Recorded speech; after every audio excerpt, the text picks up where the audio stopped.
መንግስቲ ትግራይ ብዕሊ ሎሚ ከምስረት እዩ ድሕሪ ናይ ጆኖሳይዳዊ ኩናት መንግስቲ ክንመስረት ኢና ክንብል ከለና ከም ህዝቢ ከም ትግራይ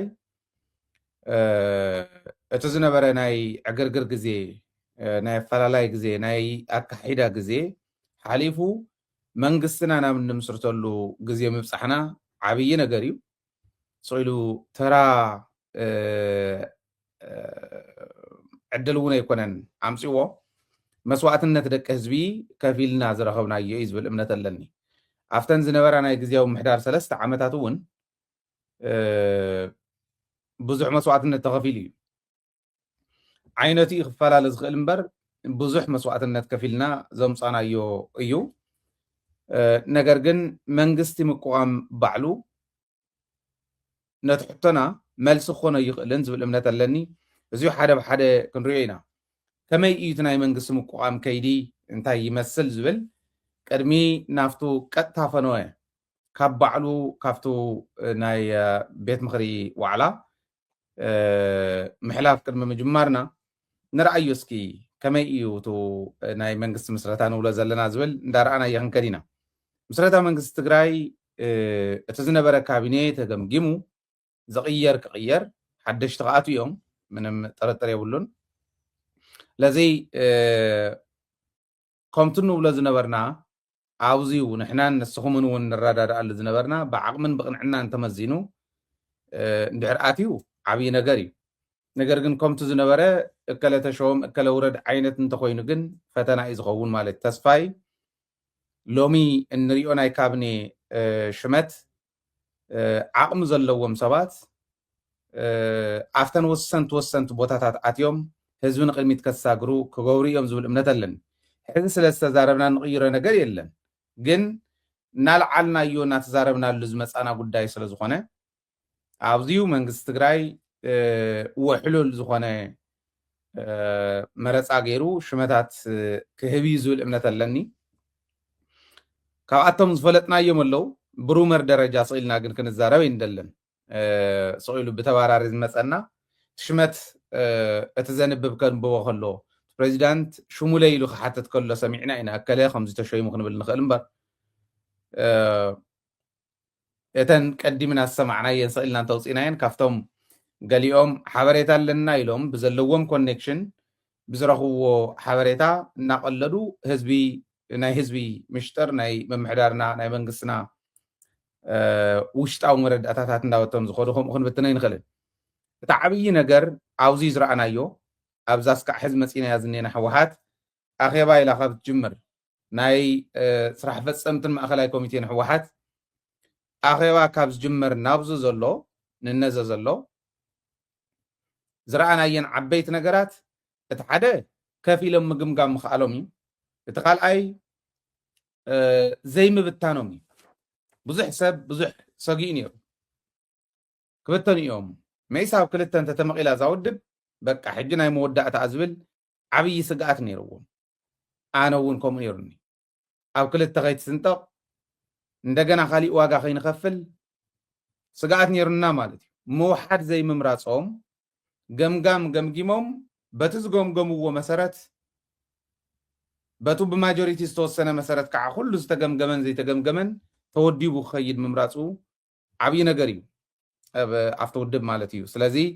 እዚኡ ከም ሓደ ዓብይ ዓወት ንቁፀሮ ሶፋር ዘሎ ማለት እዩ መግለፂ ሕወሓት እውን እንተሪእናዮ ነዚኡ ዘመላኽት ዘባረርዎም የለውን ዝኣገድዎምን ሶሪ ዘውረድዎም ደረጃ ዘውረድዎምን መጠንቀቕታ ዝሃብዎምን ጥራሕ እዩ ዘመላኽት መግለፂ እውን ከምቱ ሰማዕኹሞ ማለት ማእኸላይ ኮሚቴ ህዝባዊ ወያነ ሓርነት ትግራይ ዝተዋሃበ መግለፂ ማእኸላይ ኮሚቴ ህዝባዊ ወያነ ሓርነት ትግራይ ካብ 16 ጉንበት 2018 ዓ.ም ጀሚሩ ንሓደ ሰሙን ከካይዶ ዝፀንሐ ኣኼባ ዛዚሙሎም ማእኸላይ ኮሚቴ ውድብና ሕወሓት ኣብ ፃኒሒቱ ንህልው ኩነታት ብምግምጋም ዘለዎ ጥንካረታት ከምኡ እውን ከም ውድብ ተሸኪምዎን ዘሎ ታሪኻዊ ሓላፍነት ክዋፃእ ዘዕንቅፍዎ ጉድለታት ብዝርዝር ገምጊሙሎም ውድብና ሕወሓት እዛጊድ ዝዕወቶም ዓበይቲ ዋኒናትን ዘኻዕበቶም ተመክሮታትን ዝያዳ ንቕድሚት ክጉልብቱን ክጠናኸሩን ከም ዝግብኡ ብምዝታይ ኣብ ውሽጢ ውድብ ንዝረኣዩ ግጉያት ኣረኣያታት ድማ ብዘይ ምሕረት ገምጊሙ ክእርም ኣብ ምርድዳእ በፂሕሎም። በዚ መሰረት እውን ማእኸላይ ኮሚቴ ውድብና ሕወሓት ህልውና ህዝብና ንምርግጋጽ ሉዓላውነትና ንምውሓስ ዝተመዛበሉን ዝተሰደዱን ወገናትና ናብ መረበቶም ንምምላስ ኣብ ትሕቲ ወረርቲ ዝርከብ ህዝብና ሓራ ንምውፃእ ክባን ዕፅዋን ተኣውጅዎ ኣብ ወታደራዊ ከበባ ዝርከብ ህዝብና ፀገማቱ ንምቅላልን ሃልዋቱ ንምርግጋጽ ኣብ ዝግበር ቃልሲ ውድብና ሕወሓት ናይ ኣረኣያ ሓድነት ፈጢሩ መሪሕ ተርኡ ክፍጽም ዘኽእሎ ዲሞክራሲያዊ ቃልሲ ኣካይድሎም። ኣብ ሕገ ደንብና ብግልፂ ከም ዝተቐመጠ ውድብና ጥንካሮ ሓልዩ ክቕፅልን ካብ ዘለውዎ ፀገም ክናገፍን በብእዋኑ ውዑይ ቃልሲ ውሽጢ ውድብ ብምውላዕ ካብ ላዕለዋይ መሪሕነት ክሳብ ኣባል ብመስርሕ ገምጋምን ምንቕቓፍን እናሓለፈ መፅኡ እዩ። መቐፀልታ እዚ ውዑይ ቃልሲ እውን ነፍሲ ወከፍ ኣባል ማእኸላይ ኮሚቴ ብመሰረት ሕገ ደንቢ ውድብና ሕወሓት ንዕላማን መስመርን ውድብና ዘለዎ ውግንና ናይ ኣመራርሓ ሳይንስን ጥበብን መሊኹ መደባቱ ብብቕዓት ኣብ ምፍጻም ህዝቢ ኣብ ምግልጋል ግዕዚና ኣብ ምቅላስ ዲሞክራሲ ውሽጢ ውድብ ኣብ ምጉልባት ድሑራት ኣረኣያታት ኣብ ምቅላስ ዘለዎ ኩነታት ፈቲሹ ነቐፌታን ዓርሰ ነቐፌታን ብምክያድ ምምዕራያት ገይሩሎም። በዚ መሰረት ኣብ ፍጻሜ ስራሕ ዝነበሩ ክልተ ብጾት ኣብ ማእኸላይ ኮሚቴ ኮይኖም ክቃለሱ ብምውሳን ብኻልኦት ክትክኡ ገይሩሎም። ካብዚ ብተወሳኺ ንክልተ ኣባላት ፈጻሚ ስራሕን ንሓደ ኣባል ማእኸላይ ኮሚቴን ከቢድ መጠንቀቕታ ብምሃብ ኣብ ካልኦት ኣባላት ዝተረኣዩ ጉድለታት ድማ ብምእረምታ ክሓልፉ ገይሩሎም። እዚ ዲሞክራሲያዊ ቃልሲ ዝተኻየደሉ ገምጋምን ምንቕቓፍን ውድብና ሕወሓት ካብ ዝኾነ ይኹን እዋን ንላዕሊ ብናይ ኣረኣያ ሓድነት ጠንኪሩ ብምውፃእ ነዚ ዘለናዮ ፈታንን ዝተሓላለኸን መድረኽ ንኹሎም ዓቕምታት መኸተ ብምትሕብባር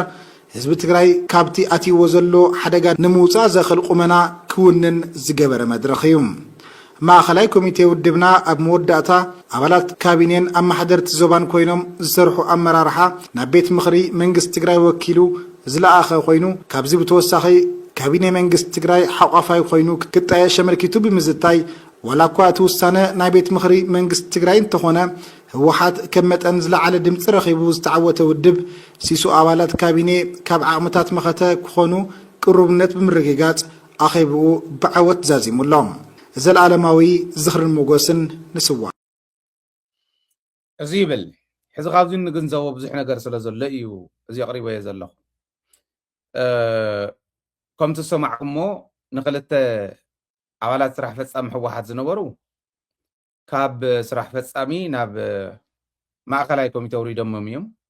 ተገምገሙሉ ብዘይገድስ እስካዕ ሽመት ዝሽወም ኣብ ዘይንልዕሎን ማለት ኣይኮነን ድሓር እስካዕቱ ሽመት ተሸይሙ ኩሉ ነገር እስካዕ ዝዓርፍ እስካዕ ዝስተኻኸል ክንፅበ ኢና እምበር ከም ሚድያ ይምልከተና እውን ስለ ዝኾነ እዚዩ ሚድያ ስለ ዝኾነ ኣረጋጊፅና ሓላፍነት እንወስደሉ ስለ ዝኾነ ነቕርብ ክነቕርቦም ኢና። እቶም ገምጋማት ትኽክል ተዘይነይሮም ማለት ትውድብ እንዲ ዝግምግም በቲ ሕገ ደንቡ እንዲ ዝግምግም ግን እቲ ውድብ ባዕሉ ናይ ህዝቢ ትግራይ ፖለቲካል ካፒታል እዩ ሶሻል ካፒታል እንተልናዮ እዚኣቶም ክበላሸው ከለው ነቲ ህዝቢ እውን ዋጋ ስለ ዘኽፍልዎ ናይ ግድን ክንሪኦ ኢና ድሕራይ። ግን ዶክተር ፍሳሕን ዶክተር ሰሎሙንን ናብ ማእኸላይ ኮሚቴ ውሪዶሞም ኣለው። ሓድሽ ኣይኮነን እዚ ገለ ሰባት ንምንታይ ከምኡ ገበሩ ገለ ከምኡ ዝብሉ ኣለው። ሓድሽ ኣይኮነን። ብዙሓት ሰባት ከምኡ ካብ ስራሕ ፈጻሚ ናብ ማእኸላይ ኮሚቴ እንዳወረዱ ካብ ማእኸላይ ኮሚቴ እውን ናብ ተራ ኣባልነት እንዳወረዱ ባዕሉ ደብረፅዮን እውን ከምኡ ወሪድ ይፈልጥ እዩ። ካብ ናይ ብሃገር ደረጃ ዝነበረ ስልጣን ወሪዱ ናብ ናይ ወረዳ ናብ ናይ ዞባ ምምሕዳር እውን ወሪዱሉ ዝነበረ ኩነታት ነስታውስ ኢና። ኣለም እውን ከምኡ ካብ ስራሕ ፈጻሚ ናብ ማእኸላይ ኮሚቴ ምውራድ ሓድሽ ኣይኮነን። ኣብ ዝሓለፈ እውን ካብ ስራሕ ፈጻሚ ናብ ማእኸላይ ኮሚቴ ዝወረደሉ ብርግፅ ካይዳ ትኽክል ዋላ እንተ ዘይነበረ ዝንቡዕ ዋላ እንተነበረ ማለት እዩ ዝኸድሉ ትኽክል ኣይኮነን። ፖለቲካ ብሽምግልና ዝበሃል ኣብዮም ፀይቖሞ ማለት ሕዚ እውን ናብ ዕግርግር ዝእተዎም ናብዚ ኩሉ ፈተና ዝእተዋ ንሕወሓት ካብቲ ሕገ ደንቢ ሕወሓት ወፃእ ክትከይድ ስለ ዝመኮረት እዩ። ፈትለ እውን ካብ ምኽትል ክትወርደሉ ከላ ንዝኾነ ስሱዕ ናይ ስልጣን ካብ ምኽትል ንውረደሉ ስቕ እንተበለ ተባሂሉ ኣፍ ናይ ዝኾነ ሰብ ንምዕፃው ናይ ውድብ ሕግን ደንብን ጥሒሶም እዮም ከይዶም ሕዚ እውን ክጥንቀቕሉ ዘለዎም ሽምግልና ሓማቕ እዩ ኣብ ፖለቲካ ርኢቶ ዓለም እዩ ኣሰላልፋ እዩ ስለዚ እንድሕር ኣሰላልፍኡ ስሒቱ ተካይዳት ሕግን ደንብን ናይቲ ውድብ እንድሕር ጥሒሱ ኣግባብ የልዎ እንድሕር እዩ ዘሎ ስራሕ ለዚ ብሽምግልና ክኾነ ይነበረን ንሱ ይፀይቕዎ ክብል ደልየ ለዚ ምውራድ ምድያብ ዋላ ንቡር እንተኾነ ኣገማግሞኦም ምርኣይ ግን ፀኒሕና ክንሪኦ ኢና ዳሕራይ ክንሪኦ ኢና ድሕርቲ ሽመት ኢለ እዚ ከም ዘሎ ኮይኑ ክልተ ካብ ስራሕ ፈፃሚ ናብ ማእኸላይ ኮሚቴ ውሪዶም ዶክተር ሰሎሞንን ዶክተር ፍስሓን ሰሎሞን ኪዳንን ፍስሓ ብተፅዮንን ማለት እዩ እዚኦም ናብ ማእኸላይ ኮሚቴ ወሪዶም ኣለዉ ኣብ ከክንዲ ክንድኦም ክልተ ሰባት ተተኪኦም ኣለዉ ዶክተር ኪሮስ ጉዕሽ ካብ ትምህርቲ ቢሮ ናይ ትምህርቲ ቢሮ ሓላፊ ማለት እዩ ተወልደ ገብረ ጻዲቅ እውን ክልቲኦም ነቱ ዝጎደለ ክልተ ስራሕ ፈፃሚ ናይ ስራሕ ፈፃሚ ቦታ ተኪኦም ኣለዉ ኣብዚ ሕጂ ትውድብ መተጠቐመ ትዝገበርዎ እንተዘይገብርዎ ዝብል እምነት ኣለኒ ብርግፅ ትውድብ ባዕሉ እዩ ዝግምግም ውድባዊ ዝኾነ ገምጋም ባዕሉ ትውድብ እዩ ዝግምግም ብደገ ኮይንና ክንሪኦ ከለና ንሕና ግን መጠንቀቕታ ከቢድ መጠንቀቕታ ዝበልዎም ኣሎ ሕዚ ናይ ዓለም ከቢድ መጠንቀቕታ እዩ መጠንቀቕታ ዝጥንቀቕካዮ ኣብ ውድብ ስራሕ ፈፃሚ ክኾነ እድገት የለን ዕብየት የለን ስልጣን ክዓበይ ይኽእልን እቲ ናይቲ ውድብ ኣካይዳ ስለ ዝኾነ ኮነ ተባሂሉ እንዲዝስራሕ ኣብቲ ውድብ ሳሪሃ ማሪሃ ነይሩ እዩ ሕዚ እውን ኣሎ ግን ናብ ስራሕ ፈፃሚ እንተዝመፅእ ይጠቕሞ እምበር ንማንም ኣይጠቅምን ነቲ ውድብ እዩ ዝጠቕሞ ሽመት ማሃቦ ይተርፎን ሕዚ ክሽወም እዩ ኣብ ዝኾነ ቦታ ክሽወም እዩ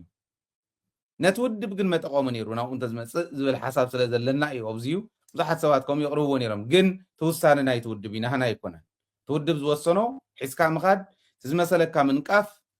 ናይ ግድን ስለ ዝኾነ እዩ ከይዓቢ ከቢድ መጠንቀቕታ ኢሎም ከቢድ መጠንቀቕታ ሓደ ዘስሐቕ ነገር ክነግረኩም ማእኸላይ ኮሚቴ ሕወሓት 45 እዩ ካብቶም 45 ትሽዓተ መውፅሉ ትሽዓተ ስራሕ ፈፀምቲ ስለ ዝኾኑ ካብዚኦም 9 ተምፂና 36 ከባቢ ክኾኑ እዮም ካብዞም 36 ኣብ ክልተ መዓልቲ እንዴ እንተወዲየን ተን ናይ ማእኸላይ ኮሚቴ ዝበሃላ ኣብ ክልተ መዓልቲ እንተወዲየን ሶሪ ኣብ ክልተ መዓልቲ ፈረቓን እንተወዲየን እተን ክልተ መዓልቲ ንዓለም እየን ሓደ መዓልቲ መገምገም እዩ ሓደ መዓልቲ ከዓ ንሱ መልሲ ዝበሉ ማለት ዓርቢ ተገምጊሙ ቀዳም መልሲ ሂቡ ዝዓይነቱ ማለት ከምኡ እዩ ነይሩቱ ስታይ እውን ብጣዕሚ ስለ ዘስሐቐኒ እዩ ስለ ዝገረመኒ እዩ ፅቡቕ እንተኮይኑ ፅቡቕ እዩ ድሓን ፅቡቕ እንተኢሎሞ ፅቡቕ እዩ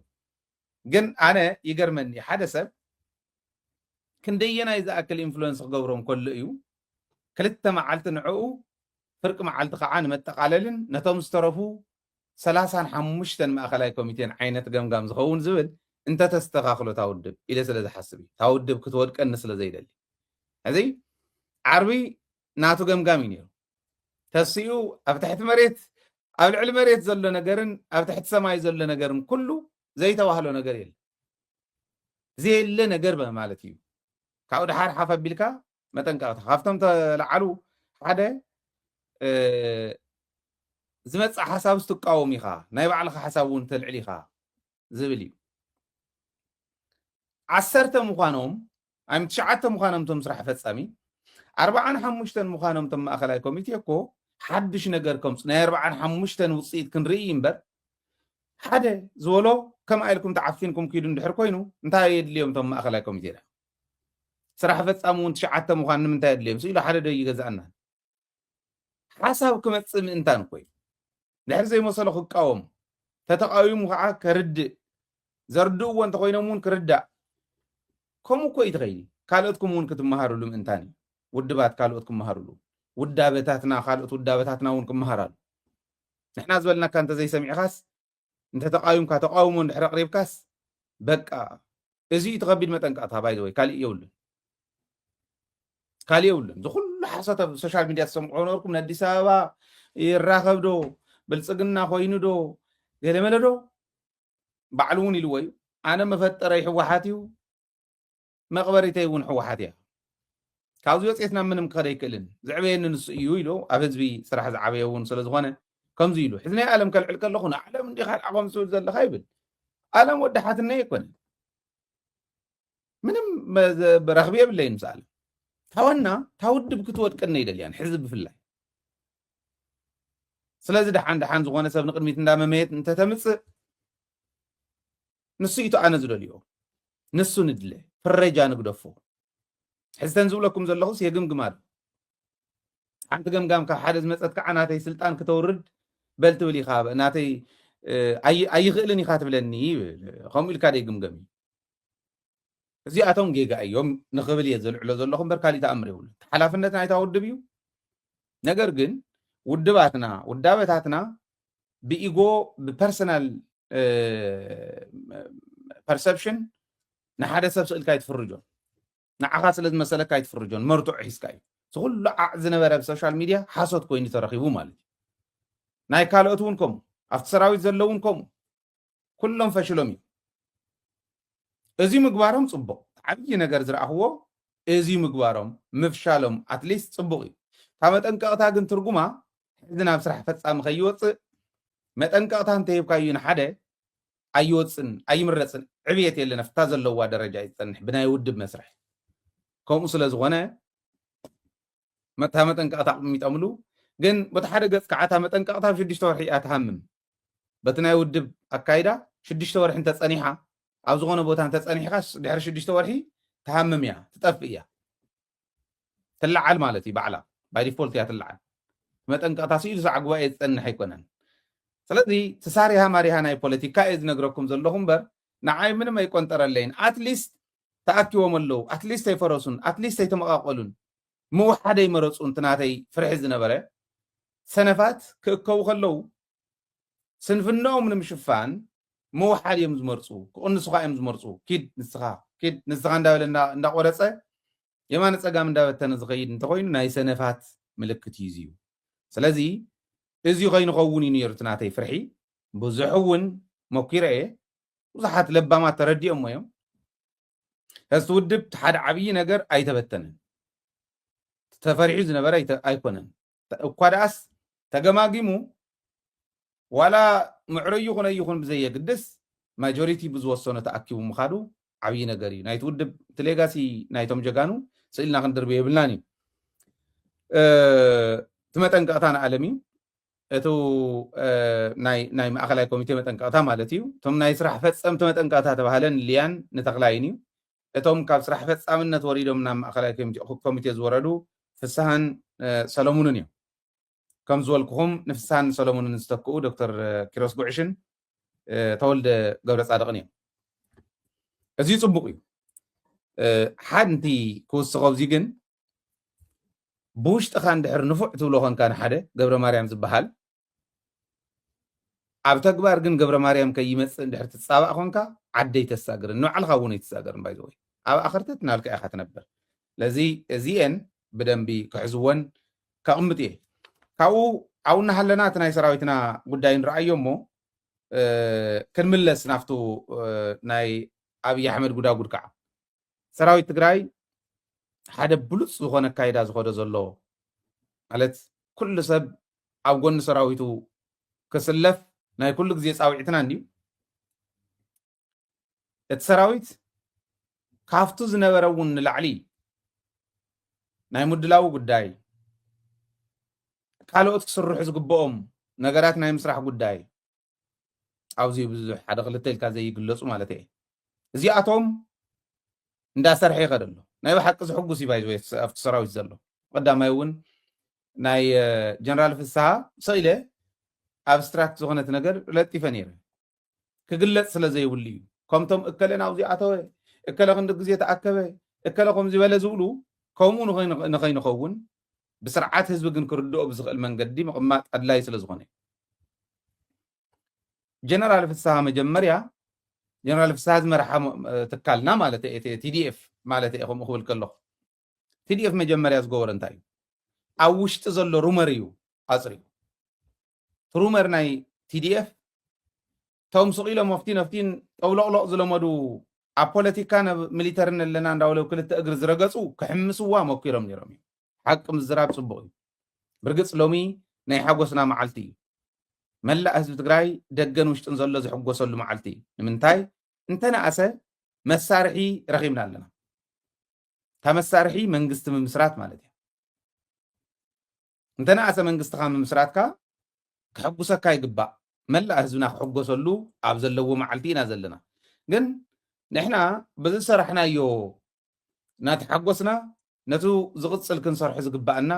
ዕንቅፋት እናፈጠርና ክንከድ የብልና እቲ ዕንቅፋት ኣብ ትግራይ ኩሉ ግዜ ድቃሲ እያ ዓባይ ዕንቅፋት ናይ ትግራይ ተስታውስ እንተኾንኩም ንሕና ሚድያ ኢልና ክንጅምር ከለና ካብቶም 3 ፀላእቲ ኢልና ንገልፆም ዝነበርና ሓደ 4 ኢልና ንገልፆም ዝነበርና እቲ ሓደ ሸለልትነት ንብሎ ነርና ትድቃስ ማለት ናይ ስለዚ ከይድቅስ ኩሉ ግዜ ምንኩሕኳሕ ኣድላይ ንመሪሕነትና ንኩሉ ኣብ ሰራዊት ይሃሉ ኣብ ፖለቲካ ይሃሉ ክፅቡቅ ክሰርሑ ከለዉ ከዓ ፅቡቅ ኢልና ኣጣቂዕና ድሕሪኡ ዘሎ እምበኣር ከይትድቅሱ ካብዚ እንዳሓር ከዓ ናብዚ ቀፅሉ ኢልካ ክትህቦም ክትክእል ኣለካ ከም ህዝቢ ኢኻ ኣሳይመንት ትህቦ ሕዚ እቲ ሰራዊት 3 ነገር ከልዕልና እዩ ሰራዊት ቁፅሪ 1 ናይ ምድላው ጉዳይ ንሕና ኩናት ኣይንደልን ቃል ብቃል ዝብልዎ ቃል ብቃል እውን ዝተዳለውሉ መንፈስ ዝብሎ እየ ዝነግረው ኩናት ኣይንደልን ኩናት ክኸፍት እየ እንድሕር ኢሉ ግን ዓድና ሕሊፍና ይንህብ ምስኡ ተሓዊሱ ሻድሻይ ክረምቲ ኣብ ትሕቲ ቸንዳ ዝኸርም ህዝቢ የብልና እዚ ውሳነ ሰራዊት ትግራይ ፖለቲካ እውን ብኡ ደረጃ ክቃነ እዩ ዝምኮር ዘሎ ሓደ ንሱ እቲ ካልኣይ እዚ ክንገብር ኢና ኢሎም እንድሕር መፂኡና ክንምልሶ ኢና ብዓቕምና ምስ ጎረባብትና ክንፃመድ ኢና ኤርትራ ዝተጀመረ እና ፅቡቅ ደረጃ በፂሑ ዘሎ ፅምዶ ምስ ናይ ሱዳን ዝኸይድ ዘሎ ፅምዶ ፅቡቅ እዩ ምስ ናይ ኣምሓራ እውን ብጣዕሚ ፅቡቅ ኣብ ዝበሃል ደረጃ በፂሑ እዩ ኣይትጠራጠሩ እዚ ከምዚ ተገይሩ ከምዚ ተገይሩ ኢልና ክንለፋለፍ ኣይንደሊ ግን ተፈተወ ተፀልአ ምስ ፋኖ ኣብ ፅቡቅ ደረጃ በፂሑ እዩ ነዚኡ ሰራዊት ትግራይ ክምስገን ዘሎ ሕዚ ክኢሎም ኣለዉ ማለት እዩ ኣገው ምጥንኻር ቅማንት ምጥንኻር ዓፋር ምጥንኻር ገና ይተርፍ ብካልኦት ከባብታት ዘለው ናይ ቤንሻንጉል ናይ ጋምቤላ ናይ ኦሮሞ ናይ ሶማልያ እውን ከምኡ ናይ ሶማልያ ባዕሉ ሻዕብያ እውን ኣትይዎ እዩ ናይ ኦጋዴን ናፅነት ግንባር ዝበሃል ኤርትራ ነይሩ እቲ መራሒ ኣብ ዝሓለፈ ኤርትራ ነይሩ ኣብዞም ሕዚ ቅድም ኢለ ዝበልክዎም ክሕገዝ ኣለዎም ዝበልክዎም ቤንሻንጉል ጋምቤላ ኦሮሞ ሰለስቲኦም ሕዚ ዓፅዮም ኣለዉ እቲ መረፃ ዓፅዮም ኣለዉ ምንቅስቃስ ኣይከኣልን ኢሎም ኣውጆም ኣለዉ ኦሮሚያ መላእ ኦሮሚያ እዩ ናይ ቤንሻንጉል ኣብ ኣሶሳ ዞባ ኣሶሳ ኣትሊስት ነፃ ክኾነ ኣለዎ ኢሉ ናይ ጋምቤላ እውን ከምኡ ኣውጅ እዩ ጋምቤላ ከምኡ ምስ ኣወጀ ባዕሉት መንግስቲ ናይ ጋምቤላ ናይ ትክልል ኣውጅ ኣሎ በለ ኣይትንቀሳቀሱ ኣውጆም ስለ ዘለው ከየጥፍእኩም ኣይትንቀሳቀሱ ናብ ዝብል ኣትዩ ኣሎ ሕዚኦም ዘልዕሎም ዘለኹ ንምንታይ እዩ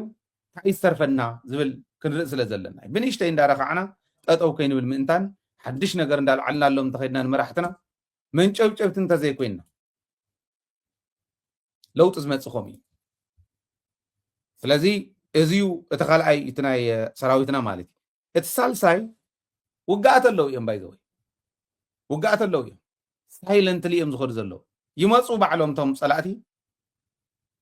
ናይ ባዕልና ሓትና እውን ኢሉ ኩልና ከመይ ዝበል ዕሽነት ከም ምዃኑ ኣይፈልጥን እቶም ናይ ኣብዪ ኣሕመድ ከላሽን ተዋሂብዎምስ ናብ ኣዴኻ ገፅካ ተኩስ ናብ ኣቦኻ ገፅካ ተኩስ ተዋሂሎም ብረት ሒዞም ዝመፁ ዘለው ኣብ ከመይ ዝበለ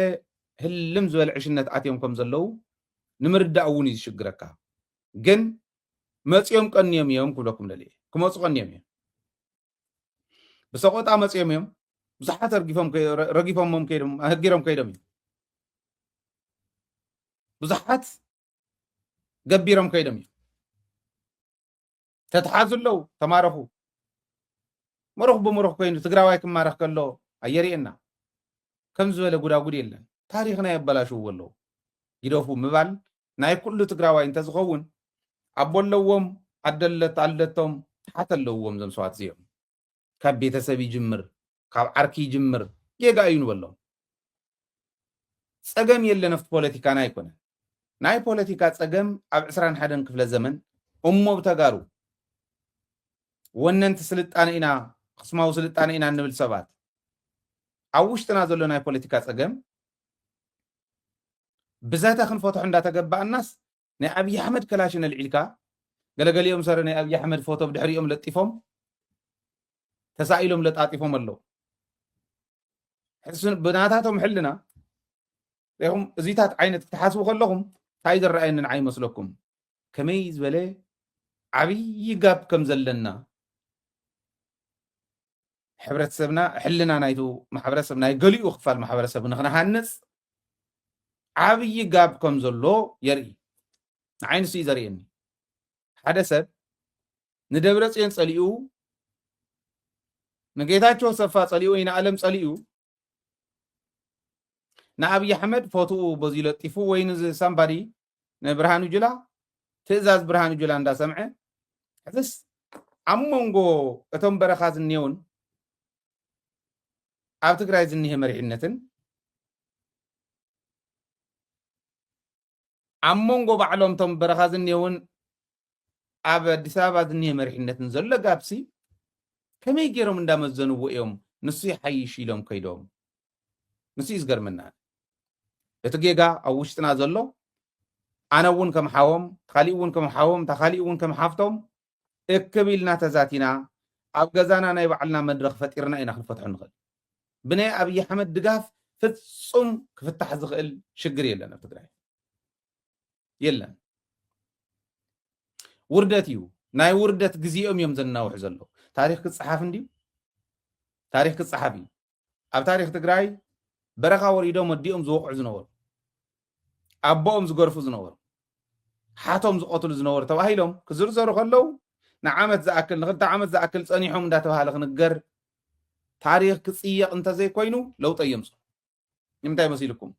ባዕሉ ኣብይ ኣሕመድ ክንመፁ ኢና ኣብ ምንታይ ጭንቀት ከም ዘሎ ንባዕሎም ጭንቀት ኣሎ ዓደ ማሕራ ክሓልፍ ዘይከኣለ ሰብኣይ ናብ ትግራይ ክንከዲና እሞ እግሪ እግርኹም ክንኣቱ ኢና ቦታ ክንሕዝ ኢና ድሓር ኣቲና ኢሕዲግና ስልጣን እስክንወኩም ኢና ስለ ዝበሎም ልክዕ ከምቲ ባዕሉ ዝፀሓፎ መፅሓፍ ርካብና መስመር ዝብል ርካብና መንበር ዝብል ብዕራይ እቲ ቆፅሊ እንዳረኣኻ እቲ ሳዕሪ እንዳረኣኻ እቲ ገደል ግን ዘይረኣኻዮ ዝብል ምስላ ንዕኦም እዩ ከም እንስሳ ናብ ገደል ከም ዝኣትዉ ገደል ዘይረኣዩ ቆፅሊ ሪኦም ናብ ገደል ከም ዝኣትዉ እንስሳ ክፃወት ኣሎም እቲኣንያ ቆፅሊ እንዳበለ እንዳረኣየ ከይዱ تا قوصل انت يرخوا هيوتهم كسونيو كتبهم يو ايسدمون كما يزولو ውሳኔ ይኹም ገይርዎም ይገርመኒ ብርግጽ ሓደ ሓደ ይመጽሉ ገሊኦም ዝመጹ ስለዚ ይኾነሎም ከምዘይ ይኾነሎም ስለዝፈለጡ እዩ ገሊኦም ዝመጹ ተታሊሎም ከይዶም ስለዝነበሩ እዩ ግን ብምንም ዓይነት ምኽንያት ይኹን ንዓዶም መጽዮም ታዝነበረቶም ጌጋ አስተኻኺሎም ዓዶም ተዘድሕኑ ምስ ህዝቦም ምስ ውጾቶም ተዝቃለሱ ይሐይሽ እሲት ናይ ለባማት እዚት ናይ ለባም ኣብ ውሽጢ ዘለውን ናይ ምስትእንጋድ ዓቕሙ ልዕል ክብል ኣሎ ሓቂ ይሐይሽ ኩልና ዋላ ንዓይ እውን ሓዊሱ ኣነ ኮይ ዝልምን ዘለኹ ሕዚ እተው ዓድኹም ዝብል ዘሎ ሓደ ትግራዋይ እንዴ ትብፅሓኒ ስለ ዝኾነ እታ ትግራይ ሓደ ተቃላሳይ ስለ ዝኾንኩ ኣፍታ ናይ ቃልሲ መስመረይ ኣፍታ ናይ ቃልሲ ፕላትፎርመይ ክመፁ ኣለዎም እንተ መፅኦም ናብ ተሃድሶ እዮም ከኣቱ ዝግብኦም ከም ዝበደሉ በደል ካብ ሕጊ ወፃእ ካሊእ ክሓቶ ይኽእል እዚኣቶም ግን ተሰታሊሉ ይኽድ እንተስ ኦፖርቹኒስት ኮይኑ ይኽድ ብዘየግድስ ይምፃእ እሞ ተሃድሶ ዘድልዮ እንተኮይኑ ተሃድሶ ኢኻ ትገብረሉ ከምኡ ጌርና ኢና ክንቅፅል ዘለና ዝብል እምነት ኣለኒ ከዚ እቲ ውሽጢ ዝኒሄ እውን ይፀውዕ أفتا صحفي أفتا سوشيال ميديا التي فيها زلهم ريهم ما زلهم تخال أيتي لتفقوان كم زولكم وش تأوصل زلوا وشتنا ندقوت إنا خنهب سلا زيبلنا تقدامي تخفال جن كم تزرعهما بريزيدنت تግራይ ድሕሪ ሕዚ ካብዙ ካቢኔ ምስተሾመ ጽቡቓት ሽመታት ከም ዘለው ርኢ ኣለኹ ሰሚዕ እውን ኣለኹ ከም ሚድያ ውሽጢ ክነውፅእ ሓበሬታ ክንረክብ ብዙሕ ስለ ንፅዕር ብዙሓት ጽቡቓት ሽመታት ኣለዉ ማንም ሰብ ማለት ኣብ ሓንቲ ቦታ እዩ ክምደብ ዝኽእል ከም ተመደቡ ቶም ሓደሽቲ እውን ቶም ነባራት ዝቐፀሉ እውን ጽቡቕ እዮም ኣትሊስት ምስ መፁ ዋላ ክንሪኦም ሓደ ክልተ እንዳበልና ግን ኣትሊስት ሕማቕ ኣይኮነን ካብቲ ዘሎ ኢኻ ክትጥቀም ትኽእል ካብ ዘለካ ፑል እቲ ፑል እቱ ሪዘርቭኻ እንዳብዛሕኻ ምኻድ ንዕኡ እንዳደላደልካ ምኻድ ናይ ቀፃሊ ስራሕና ይኸውን ነገር ግን ካብቲ ዘሎ ምጥቃም ምኽኣሎም ጽቡቕ እዩ ሕዚ እቲ ተርፎ ደብረፅዮን ምፅዋዕ እዩ ምክንያቱ ደገን ውሽጥን ዘሎ ውዳበ ክጥንክር ክኽእል ኣሎ ተበታቲና ክንተርፍ የብልና ريهم ما يخم عسرت حار لكاتي تخويركم يهم قنبوت عسرا تخويري تقراي دقوني زخبرني عسرت حار لكاتي تكن داي سمس يومكم من تاي تبتاتينا حتى عسرت حار لكاتي سلازي موصي تبتينا يبل الله بو يكون تترجمي نو علي طريفو عسرت حار لكاتي مالت ناي صنعات ملكتي ناي جغننت ملكتي ودو قالوا حيز مصيو عسرت حار لكاتي مالت وعروتات تقراي جغانو وياتاتنا أبوتات تقراي مناسي تقراي تأكيبهم أروعت مجزاتي قبل علي أما أجر كساد أما أجر حزب تقراي زنبرة أروعت مجزاتي أب كساد حزب تقراي زنبرة أروعت مجزاتي دقع وع زبللو تاريخي عسرت حدا خوينهم وصيهم عسرت حدا لكاتيت وصيهم حمش تزيرة بحبرات حزم وصيهم أي كعلن زبهال زنبرة هيدي دقع عبيلهم حزبهم كال أي زيجات واحد زوج صاروا لزنبرة جزء معره غيرهم معرنا تواحد لهم تقاليسهم عاوز درجة زوج صلي إندهريلو impossible له كهرلو زخللو قناتات يلن تولادو اندهر حمشتم إيتن العليين شح مشتم الشحن العليين زنبرة سراويت زنورو بأفريقيا درجة قدام عايز بحال بصوار زنورو عصرت حدا وصيهم ودأت إلى عربتات برات حيزهم وصيهم كسعروا أنت غيلهم أب عالم يكعلن زبهال نجار يلن زبل منفس زحدر أولادي له كاسترفهم نوعلهم سلازم تعز بزلهو تم محدارنا ون يسوع بتم مجلجل تعبي حمر كوينه مني ون يلبمو سلازم حدا نمسا نزل عالم زنوري يكون تم حس تمريض أمني صباح نقول خالوت يمكن مرحوت السلطان هذه نباراي سلازي كونت سلطان ندحر كل أخوة ولن زبل وارن تحلي وس نوعلو نتزغط سلك أياراي كوينو نغمت كسر حيز اللو بريزيدانت منه ون كاليز منه كله بريزيدانت خون جناي يخلي رجس أني أين عبول سرح أنت بحال بوم ولا أنت نمصم ننو علم يمكن بالو ننو علم تنا أسبرهم بريزيدانت خون يخبليو صاد كان كبليو يتاچو كولي ودن ጥሩ ነው ይገድፍን ወደን ጥሩ ስልጣን ተጸግበ ይኮን ካልኦቱም ከብልዮ ስልጣን ተኮይኑ ንዕኡ እትኸውን ብቁዕ ሰብ ኮንካ ንባዕልካ ምስራሕ ይዝቅድም መጀመርያ ክብል ደልየ እና እዚ ክትገብሩ ንለብም ኩልና ክብል ደልየ